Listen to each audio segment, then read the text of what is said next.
Caso Inostroza ha avanzado al punto de tener ya resolución en primera instancia en una corte española para aceptar la extradición del ex juez supremo. El problema, Ricardo, es que no se ha aceptado su extradición por todos los delitos que pedía el Estado peruano, solo por 3, y se ha excluido el delito de organización criminal. Bueno, vamos a ver qué tiene que decir sobre este tema el abogado penalista Andy Carrión, si nos puede explicar estos pasos que está tomando la justicia española en el caso del ex juez supremo. ¿Cómo está? Bienvenido. Buenos días, ¿cómo están? Bueno, en principio es evidente que la justicia española ha tenido algunos criterios distintos en cuanto a, por ejemplo, prisión preventiva y en temas de extradición, a cómo la justicia peruana lo ha venido tratando durante los últimos tiempos. Lo que ha identificado en realidad la justicia española es de que en el caso específico de Inostroza Pariachi no existe, por ejemplo, una supuesta organización criminal para que la extradición también proceda por ese delito que sí se le imputa aquí en el Perú. Sí. Y es lógico el razonamiento que sigue la justicia española, porque ellos hablan de cómo es posible que haya una organización criminal cuando realmente sería el único, en principio, que la integraría. Con lo cual no tendría lógica en el sentido de que también en el Congreso no se imputó por el delito de organización criminal a los otros que conformaban el ex Consejo Nacional de la Magistratura. Se responsabiliza al Congreso en parte y también a la Procuraduría y la Fiscalía por esta exclusión. ¿Quién cree usted tiene o cómo se reparte esta responsabilidad? No sé, capaz le cae a todos. Bueno, en principio sí, es decir, recordemos que ellos eran altos funcionarios y quienes estaban en la capacidad para que sean desaforados precisamente si son o no imputados por el delito de organización criminal, en principio es el Congreso, y son ellos los que tienen que habilitar por qué delitos posteriormente van a ser perseguidos por la justicia ordinaria. Entonces, eso en principio. Y en segundo lugar, es el hecho de que también la Fiscalía en los últimos tiempos viene imputando a todos aquellos que son 2 o 3 o más el delito de organización criminal sin que concurran en determinados supuestos los requisitos que la ley exige para que se califique como organización criminal. ¿Por qué hace eso? Se nos ha explicado a grosso modo que imputar organización criminal le da más tiempo a la Fiscalía para investigar y pues eso, es ventajoso para la Fiscalía desarrollar una investigación bajo esa figura que le da, además de más tiempo, otras herramientas, además, para la investigación, ¿no? Sí, eso es en principio lo lógico, porque la Fiscalía tiene una herramienta muy poderosa, que es la de imputar organización criminal, y obviamente en cuanto se imputa este delito, pues va a tener más tiempo, que son como máximo 36 meses, en los cuales, por ejemplo, podría pedir una prisión preventiva y durante todo ese tiempo requerir toda la documentación y aspectos de investigación que podrían facilitar su investigación. En el caso de PPK, por ejemplo, incluyeron hasta el chofer para obtener la figura de los 3, ¿no? Exactamente, y habría que aquí analizar, ya yo creo, aspectos muy precisos acerca de lo que constituye una organización criminal,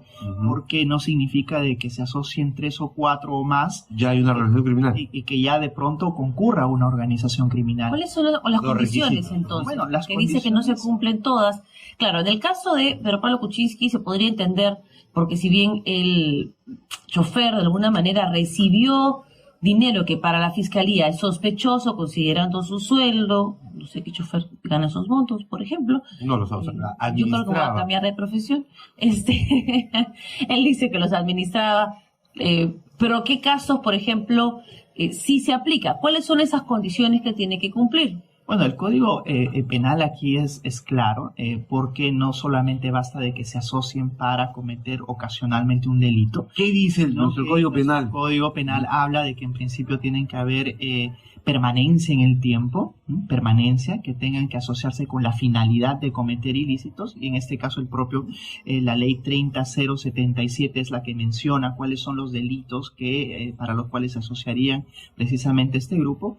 En segundo lugar, en tercer lugar, de que tengan funciones compartimentadas, delegaciones para que cada uno cumpla una función, y lo fundamental es el tema de la permanencia, como le dije. O sea, no es cualquier tipo de grupo que se asocia para cometer eventual u ocasionalmente. Ahí hay delito, pero no organización criminal, exactamente, digamos. ¿No? Entonces, y eso precisamente es lo que resalta la justicia española en cuanto a Inostroza Pariachi. Porque hay, en la resolución española, hay dos considerandos sobre por qué rechazan la figura de la organización criminal para el caso del señor Inostroza.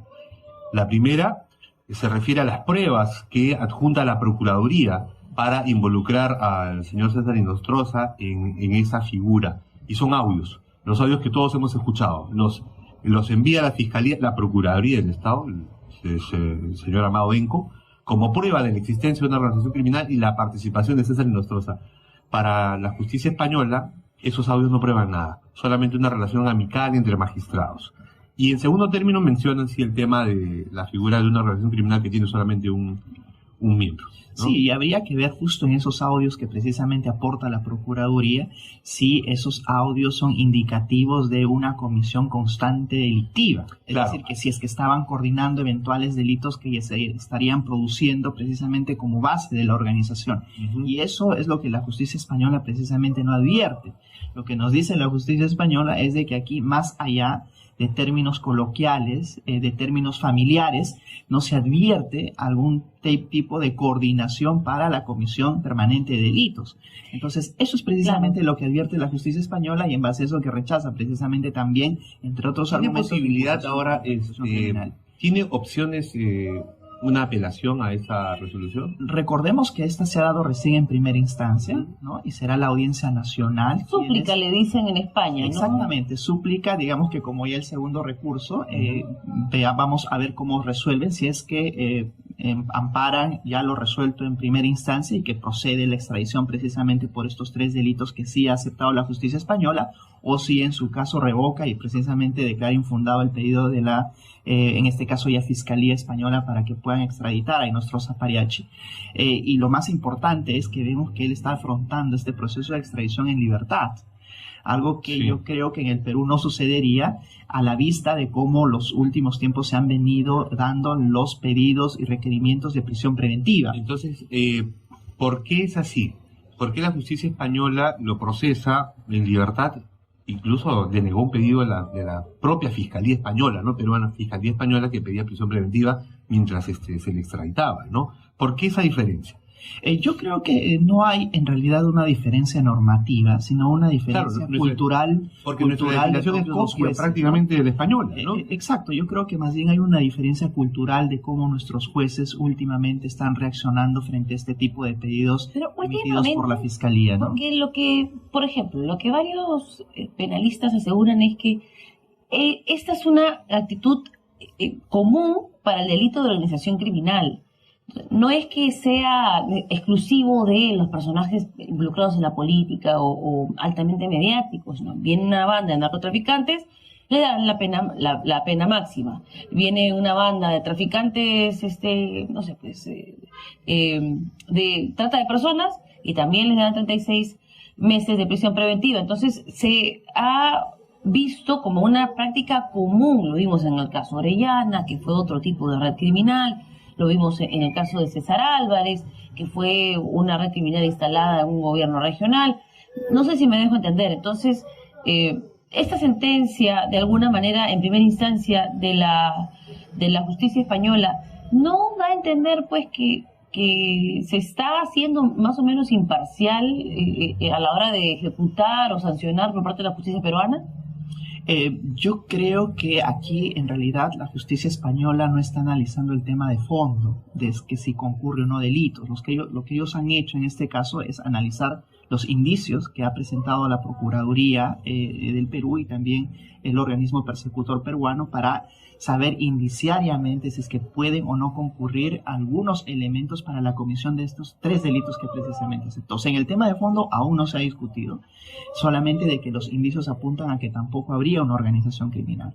Ahora, respecto al tema de que en otro tipo de organizaciones sí la justicia peruana ha declarado fundado los pedidos de prisión preventiva, como el tema de Orellana y lo demás, pues habría que analizar exactamente si es que en estos casos en los que ahora estamos precisamente presenciando los requerimientos de prisión preventiva, se configura en primer lugar el delito de lavado de activos. Y esa es una discusión que tiene que comenzar a hacerse, en el sentido del que no solamente puedo basarme en la pertenencia a una organización criminal o tener una organización criminal o promoverla, sino que ver si es que hay suficientes elementos también que apunten a la comisión del propio es el delito más grave. Lavado de activos. ¿No? Ahora, porque se modificó precisamente esta figura de lavado de activos, ¿no? La imputación nada más. Pero en el caso específico del escándalo Lavajato, la investigación por el caso Lavajato, se ha dicho, los aportes de una empresa privada a partidos políticos en campaña no son delito. Que no se registren, que se pitufeen, constituía en su momento una falta administrativa que debía sancionar el Jurado Nacional de Elecciones. Pero dicen, el delito surge cuando ese aporte que recibe un político peruano en campaña de una empresa, en este caso de la Odebrecht o BOAS o ambos, constituye delito de lavado de activos porque tiene un origen ilícito. Y dice, y el político que estaba recibiendo ese dinero tenía que saber que ese dinero era ilícito. Pero Jorge Barata acaba de decir, en el marco de una colaboración eficaz en la que él no puede mentir porque pierde los beneficios, se le juiciaría acá, que él mismo no tenía el conocimiento, cuando entregaba esos dineros a los políticos peruanos, no tenía conocimiento que era dinero de origen ilícito, que luego lo ha sabido. Y entonces, ¿cómo queda el caso? Sí, has tocado un tema muy importante para el delito de lavado de activos, y es el conocimiento del origen ilícito. Ahora, no es un conocimiento que uno tenga que valorarlo desde el día de hoy, porque el día de hoy es evidente que ya conocemos de que habían incurrido en muchos ilícitos para precisamente obtener esos dineros. Lo que tenemos que hacer ahora, y esa es la evaluación que va a tener que hacer la justicia en su momento, y esperemos de que ya pronto el Tribunal Supremo, es de que ese conocimiento, si se le exigía ese conocimiento en su momento, podría o no esta persona presumir el origen ilícito del dinero. Y a todas luces hemos visto de que en determinadas circunstancias los partidos políticos recibían dinero siquiera sin preguntar de dónde provenían, y que en su momento más bien todos querían ser financiados por una empresa que incluso el gobierno promovía para que realicen negocios en el Perú. O sea, a ver, un político con mucha experiencia no pregunta de dónde viene la plata porque no quiere saber, ¿no? Porque si a ti te entregan dinero en un maletín o tienes que llevarlo con estas personas que cargaban el dinero cruzando la frontera de Brasil con Perú, a ver, te llega un maletín lleno de plata sobre tu mesa, apareció de milagro, sumamente ilícito. No sé, pues, ¿no? Digamos, no hay indicios de esa naturaleza que se pueden sumar, que se pueden evaluar para presumir que evidentemente, por lo menos sabían que el dinero no era santo. Y ahí precisamente viene un delito que nosotros no consignamos y no está tipificado en nuestro Código Penal, que es el del financiamiento ilegal de partidos políticos. Esa figura no existe en el Perú, y quizás también tiene una cierta orientación a este tipo de financiamiento ilegal, ¿no? En el cual precisamente no se usan los canales establecidos o canales formales para poder financiar un partido. Ahora, evidentemente existen indicios de balance patrimonial que termina en algún tipo de beneficio personal que podrían terminar de cerrar la tesis de la Fiscalía. A eso están apostando. Y eso es algo, por ejemplo, que se le está imputando a Nadine Heredia, el hecho de que hayan recibido un financiamiento y de que pues ese financiamiento no necesariamente haya servido para el partido político, sino también para intereses personales. Ahí, por ejemplo, podría haber evidentemente un delito de lavado de activos, pero por defraudación tributaria. Entonces, existen algunos elementos que sí pudieran configurarse si es que nosotros encontramos los indicios, como precisamente has mencionado, de que haría sospechar de que tú sí debías de presumir el origen ilícito del dinero.